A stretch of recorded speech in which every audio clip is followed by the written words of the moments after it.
Teresa Parte Arroyo. Ella es profesora titular de la Universidad San Pablo CEU de Madrid y pertenece a un gran grupo de investigación en nutrición internacional que está liderado por el profesor Gregorio Varela. Varela Moreiras, para distinguirlo del ilustre padre, que fue don Gregorio Varela Mosquera, que fue uno de los pioneros de la nutrición en el mundo y en particular en España. Bueno, pues la doctora Parte Arroyo pertenece a ese gran grupo con el que además trabajamos de forma conjunta entre la FINUT y el grupo del CEU, entre otras cosas en el estudio que ella va a presentar. Bueno, la investigación de la doctora Parte Arroyo se ha centrado fundamentalmente en el estudio de los nutrientes y su relación con la composición corporal y la influencia del estudio del estado nutricional sobre distintas patologías, así como del estado nutricional de grandes poblaciones y muy particularmente en población infantil. De ahí que hoy esté con nosotros. Bueno, ella ha participado en numerosos proyectos de investigación, 19 proyectos, de los cuales en 4 de ellos ha sido la investigadora principal. Tiene más de 40 publicaciones científicas, tiene publicaciones en libros, etcétera. Ha dirigido ya varias tesis doctorales a pesar de su juventud y, bueno, actualmente está de hecho dirigiendo 4 tesis con el grupo, como antes decía, de nutrición de San Pablo CEU. Así que tienes la palabra, Teresa, cuando quieras. Es un placer que estés con nosotros. Muchísimas gracias, profesor Gil. Voy a pasar a compartir mi pantalla para que puedan ustedes ver.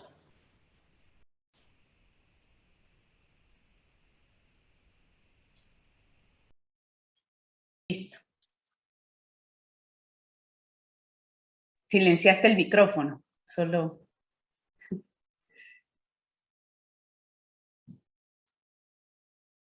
Ahí.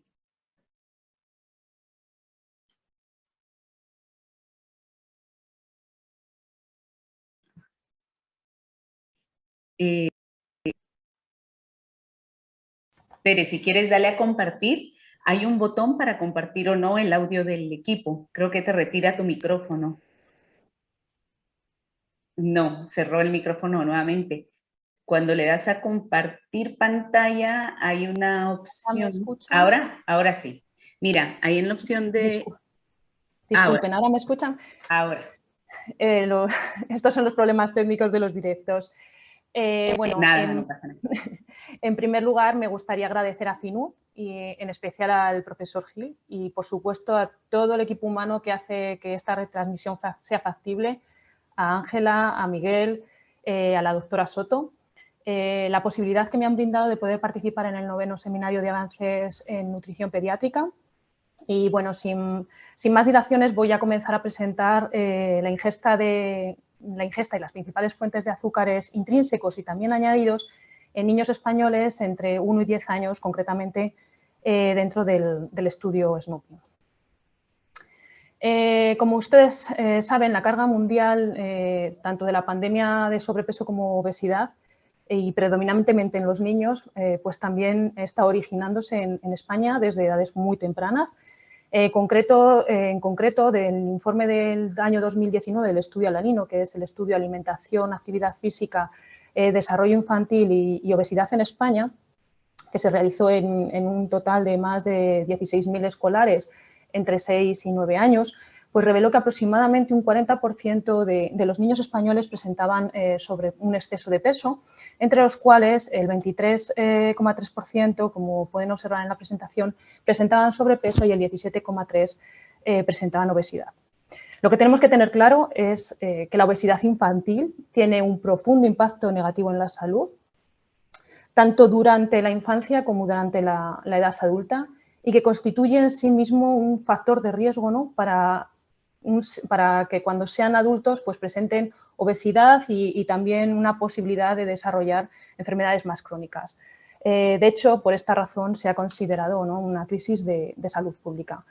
Por lo tanto, ¿no?, los niños son un grupo de población especialmente vulnerable y es urgente poder desarrollar y establecer diferentes estrategias dentro de la salud pública que sean convenientes para poder abordar un problema que es multifactorial.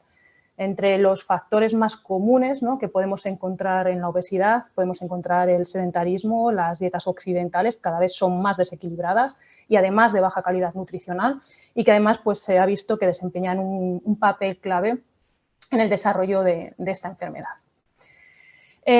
Como ustedes saben, el consumo excesivo de azúcar, principalmente de bebidas refrescantes, se ha relacionado con un aumento en la ingesta energética global, lo que corresponde con una reducción de ingestas de alimentos que podríamos considerar más densos desde un punto de vista nutricional y que nos van a originar o nos van a conducir a unas dietas poco saludables que nos van a poder incrementar un aumento de peso, caries dentales y además a un mayor riesgo de patologías o de enfermedades no transmisibles.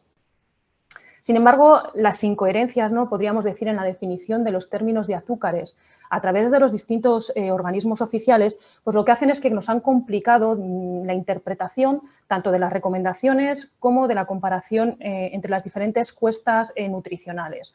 Por un lado, hemos podido clasificar, los azúcares se pueden clasificar en intrínsecos, es decir, aquellos que se encuentran de manera natural, presentes en una estructura o en una matriz de los alimentos, como pueden ser en las frutas, las verduras frescas, en la leche, en los productos lácteos, aquellos que no han sido procesados, obviamente. Y, bueno, por otro lado, podemos encontrar la denominación de azúcares extrínsecos o añadidos. De hecho, según la Autoridad Europea de Seguridad Alimentaria, la EFSA, ha definido azúcares añadidos aquellos que son como aquellos que comprenden, ¿no?, que son como la fructosa, la sacarosa, la galactosa, todos los hidrolizados del almidón, ¿no?, y aquellos preparados de azúcar que aislados se pueden añadir durante la preparación de una comida o en la fabricación de alimentos.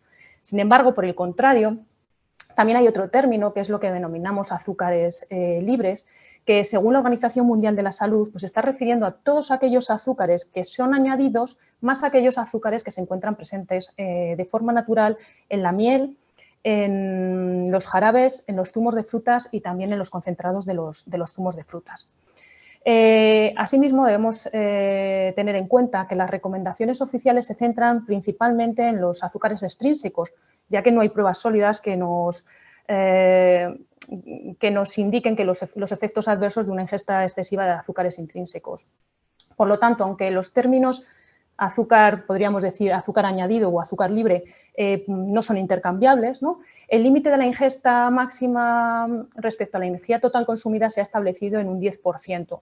Y esto va a ser común con otras directrices que prefieren, pues, digamos, poder seguir, ¿no?, recomendando la referencia solamente y exclusivamente a los azúcares añadidos, ya que al final, ¿no?, estos son los que van a ser más fáciles para poder actuar y poder eliminar eficazmente de una dieta.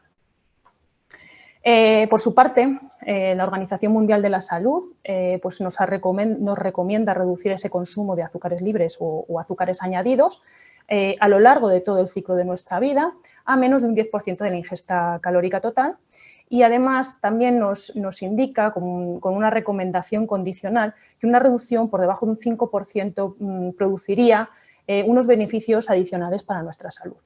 Concretamente, en España, desde la Sociedad Española de Nutrición Comunitaria, en la cual me encuentro implicada, también hemos planteado que no deberíamos de superar el 10% de la energía total consumida a partir de azúcares añadidos y además aconsejamos que ese consumo sea opcional u ocasional. Por su parte, la Agencia de Seguridad Alimentaria y Nutrición, la ESAN, aquí en España, pues ha hecho suyas las recomendaciones por parte de la OMS de fijar el 10% de la ingesta energética total a partir de los azúcares libres. Sin embargo, también ha emitido algunas otras recomendaciones para la ingesta de azúcares añadidos, en las cuales nos indican que deberían de ser inferiores a 30 gramos al día, refiriéndose a aquellos azúcares, ¿no?, aquellos que podamos tomar, ¿no?, digamos, por separado o cuando los utilizamos como ingredientes en alimentos procesados o preparados. Por otro lado, sí que me gustaría además destacar que todas las recomendaciones que he comentado o limitaciones se centran siempre en los efectos de la ingesta de azúcares libres o de azúcares añadidos y no en los intrínsecos, ¿no? Aquellos que se encuentran presentes en las verduras, en las frutas o en los lácteos. No obstante, sí que hay varias instituciones, como puede ser, por ejemplo, la SGAN, la Sociedad Europea de Gastroenterología, Patología y Nutrición Pediátrica, pues nos indican que la ingesta de azúcares añadidos incluso debería ser menor en los lactantes y en los niños menores de 2 años.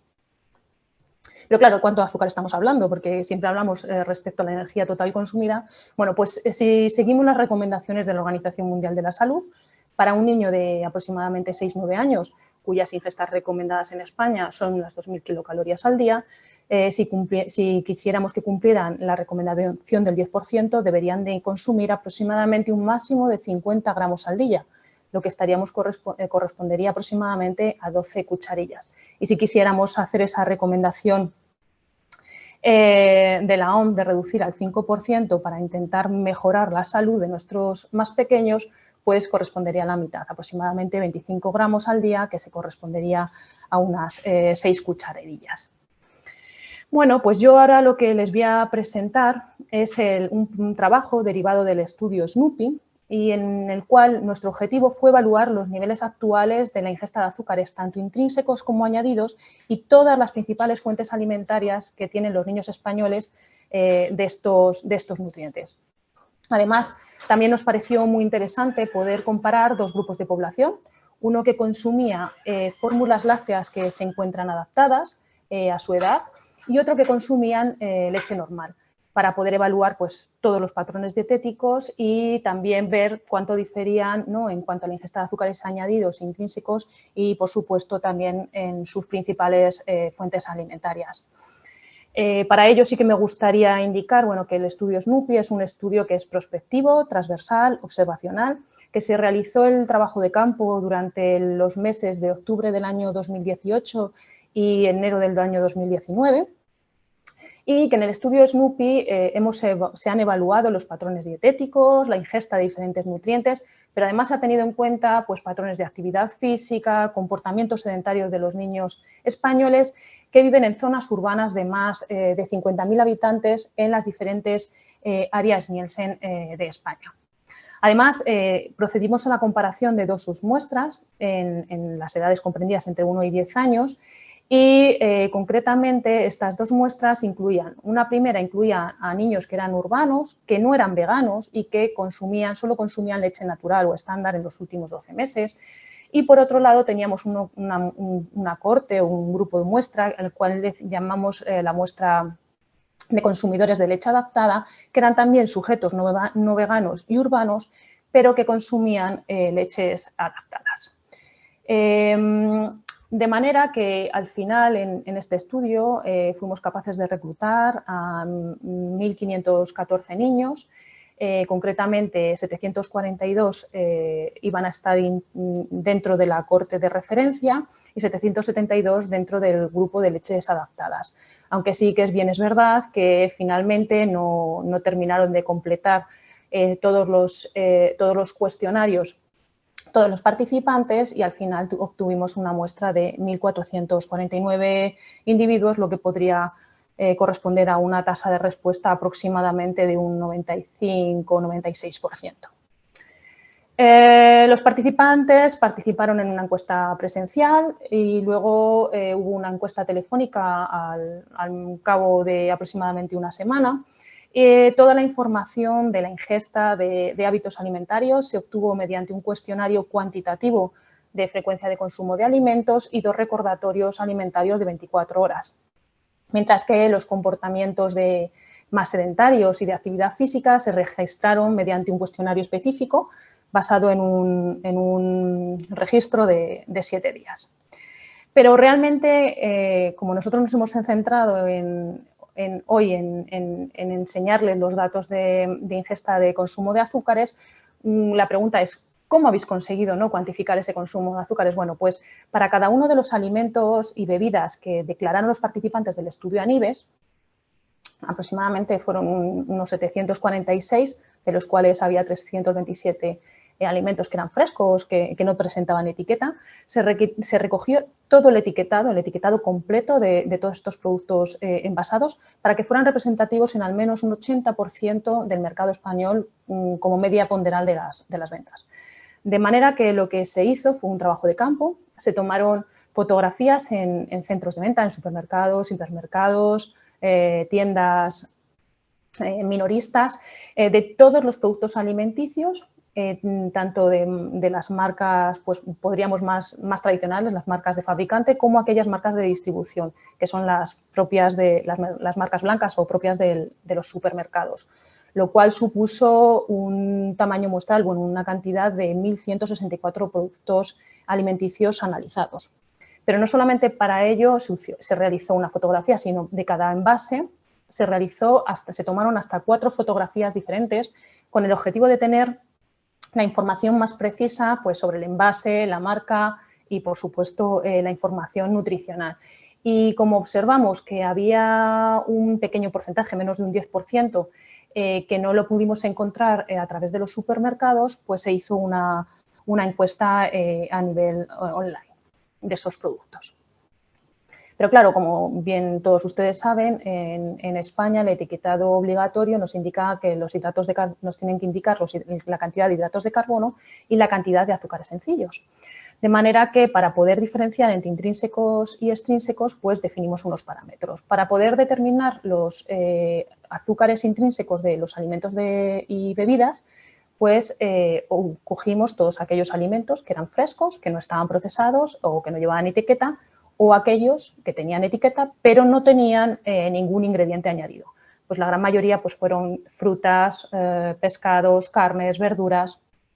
Así, por el contrario, para poder identificar todos aquellos azúcares añadidos, lo que hicimos fue definirlo atendiendo al Reglamento de la Unión Europea 1924/2006 sobre declaraciones nutricionales y propiedades saludables de los alimentos y el Reglamento 1169/2011 sobre la información alimentaria facilitada al consumidor. De manera que todo monosacárido o disacárido añadido o cualquier otro alimento utilizado con propiedades edulcorantes se recogía. De manera que mirábamos la lista de ingredientes y recogíamos pues aquellos en los cuales indicaba cualquier azúcar libre, como pueden ser azúcar, miel, caramelo, fructosa, sacarosa, lactosa, destrosas, jarabes, etc. De manera que una vez que teníamos ya identificados estos azúcares añadidos, lo que procedíamos era a sustraer de la cantidad de azúcares que presentaban en el etiquetado obligatorio y de esta manera pudimos obtenerlo. De manera, para que lo entiendan, si nosotros teníamos un yogur de sabores, lo que hacíamos era restarle la cantidad de lactosa, que es un azúcar intrínseco que podría tener un azúcar natural, un yogur natural, y de esa manera podíamos saber la cantidad de azúcares añadidos que tenía ese alimento. ¿Y cuáles fueron los principales resultados que obtuvimos en este estudio? Bueno, pues como se esperaba, se observó una tendencia general en la ingesta media diaria de todos los azúcares intrínsecos. Se observó además que aumentaba con la edad.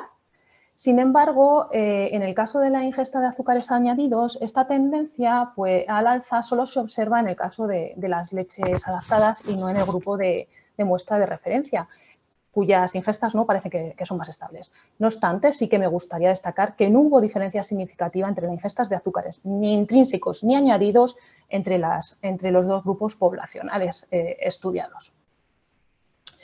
En consecuencia, ¿no? Pues cuando fuimos a determinar cuál era la prevalencia de adecuación de las recomendaciones de menos del 10% del total de la ingesta consumida en forma de azúcares añadidos, pues pudimos observar que aumentaba con la edad, como pueden ver en el grupo de los niños, y que incluso se duplicaba en el caso de los niños que eran de los grupos de más edad, de 6 a 10 años, respecto a aquellos que tenían de 1 a 3. En ambas muestras, tanto en la muestra de leches adaptadas como en la muestra de leche estándar. No obstante, sí que me gustaría señalar o destacar que las niñas que ingerían el grupo de leches adaptadas no mostraron unas tendencias tan marcadas y nosotros creemos que todo esto puede estar relacionado con el desequilibrio del tamaño muestral que se presentaba en este segmento de edad de 6 a 10 años. Asimismo, creo que es importante incidir, ¿no?, en el bajo porcentaje de prevalencia de cumplimiento de las recomendaciones que hemos observado en ambas muestras, indistintamente del grupo de leche que consumieran, independientemente del sexo y de la edad. Podríamos decir que estos resultados son aún todavía más desalentadores, ¿no?, si tenemos en cuenta la recomendación del 5% o la recomendación no condicional de la Organización Mundial de la Salud de reducir en un 5% la ingesta de azúcares totales respecto de la energía total consumida, para la que podemos observar que hay un descenso, podríamos decir, sustancial, ¿no?, ya que ni siquiera el 10%, no llega al 10% de los participantes que la estarían cumpliendo. Sí que tenemos que tener en cuenta que el presente estudio evaluó la ingesta de azúcares añadidos y no de azúcares libres, como se refieren las diferentes recomendaciones de la Organización Mundial de la Salud, ya que en este caso se incluirían también pues, todos aquellos azúcares presentes de forma natural, pues, por ejemplo, en los zumos naturales y que tendríamos que tener contemplado. A pesar, ¿no?, de que aparentemente en diferentes estudios pues, se ha indicado que en países de ingresos bajos o medios pues, pueden tener un mayor consumo de ciertos tipos de nutrientes, como pueden ser los azúcares añadidos, decidimos dividir la muestra o segmentar la muestra atendiendo al nivel de ingresos de las familias. Y que podríamos decir que podría ser comparable, ¿no?, con los hogares de ingresos bajos y medios aquí en España. Y en el presente estudio pues, no observamos diferencias significativas, como pueden observar en la presentación, ni de la ingesta de azúcares añadidos, atendiendo al estatus socioeconómico, pero sí que tampoco pudimos observar respecto a la composición corporal. Sí que es verdad que vimos alguna diferencia aislada, como pueden observar, pero realmente estas diferencias no permiten poder relacionar ninguno de los factores anteriormente considerados. Probablemente pensamos que una de las razones por las que esta relación puede haber sido débil es que el hecho que no hemos tenido en cuenta, ¿no?, la cuantificación, hemos tenido solamente en cuenta la cuantificación de azúcares añadidos en lugar de los azúcares libres. Sí que me gustaría indicar que a este respecto, pues la SGAN sí que ha concluido, ¿no?, que una ingesta superior a la recomendada de azúcares libres, es decir, pues de los monosacáridos, incluso de los disacáridos, especialmente, sobre todo, de bebidas azucaradas en población infanto-juvenil, pues se ha visto que se encuentra asociado a un mayor incremento de peso con otros estudios. Asimismo, nos parece interesante ver y analizar o estudiar cuáles eran las principales fuentes alimentarias observadas para cada una de las muestras y cabe destacar, ¿no?, la contribución significativamente menor de los grupos de leche y productos lácteos y cereales dentro del consumo de azúcares intrínsecos en el grupo de leches adaptadas. Y justamente hubo también una mayor contribución de este tipo de grupos dentro del consumo, la ingesta de azúcares añadidos, dentro de pues, el grupo que podríamos llamar azúcares y dulces, panadería, pastelería, cereales. Y sí que me gustaría resaltar o destacar que dentro del consumo porque nos llamó la atención, dentro del consumo de leche y derivados lácteos, el subgrupo que mayor ingesta o que mayor contribución hizo dentro de la ingesta de los niños de azúcares añadidos fueron los yogures, tanto en la muestra de niños de la muestra de referencia, la corte de referencia, como en la de muestras adaptadas. Datos pues, que tenemos que tener en cuenta, ¿no?, y sobre todo pues, intentar mejorar, ¿no?, desde aquí hacer un llamamiento, ¿no?, para intentar mejorar, reformular este tipo de productos. Sí que me gustaría indicar que estos resultados son coherentes con otros que hemos observado dentro del estudio ANIVES, en el cual también me he encontrado implicada, y en el cual observamos también que ese grupo de yogures y de leches fermentadas pues representaba pues casi un 8, un 9%, si no recuerdo mal, de la contribución de las ingestas de azúcares añadidos en la población española. Eso sí, que tengo que reconocer que esta población era población de niños a partir de 9 años hasta los 75, es decir, una población mayor que la que tenemos ahora, estoy presentando. Y bueno, sí, para ir concluyendo, indicar que estos resultados al final demuestran que la ingesta de azúcares y que el cumplimiento de las recomendaciones por parte de la población estudiada, de la población española, varía, como hemos visto, notablemente en función de la edad, que los niños más mayores cada vez consumen mayor cantidad de azúcares añadidos, sobre todo, pero no va a depender del tipo de leche consumida. Además, nuestros resultados sí que ponen de manifiesto, ¿no?, la necesidad de ir vigilando ese consumo de azúcares añadidos por parte de nuestra población más infantil. Y además nos resalta, ¿no?, la necesidad de poder realizar, digamos, esfuerzos para poder facilitar esta tarea. ¿Cómo? Pues mediante la armonización de las recomendaciones relativas a azúcares libres y añadidos en las diferentes instituciones y autoridades y, por supuesto, la inclusión de la información sobre el contenido de azúcares añadidos en el etiquetado nutricional de los productos, para que de esta manera luego lo podamos incorporar dentro de las bases de datos de composición de alimentos y podamos dar unas recomendaciones y podamos comparar de una manera más homogénea y adecuada estos resultados. Sí que me gustaría indicar, que como han podido observar después de lo que les he comentado, este trabajo ha sido muy arduo. Sí que me gustaría agradecer en primer lugar a Marina Redroyo Requejo de mi grupo de investigación esa labor que le ha llevado más de 8 meses de poder estar trabajando y mirando etiquetados que, como todos ustedes saben, es muy complicado. Les invito a que puedan leer los resultados con un mayor detenimiento de esta que les acabo de presentar. Es una publicación que hemos publicado en Nutrients. Y bueno, por mi parte esto ya es todo. Muchísimas gracias.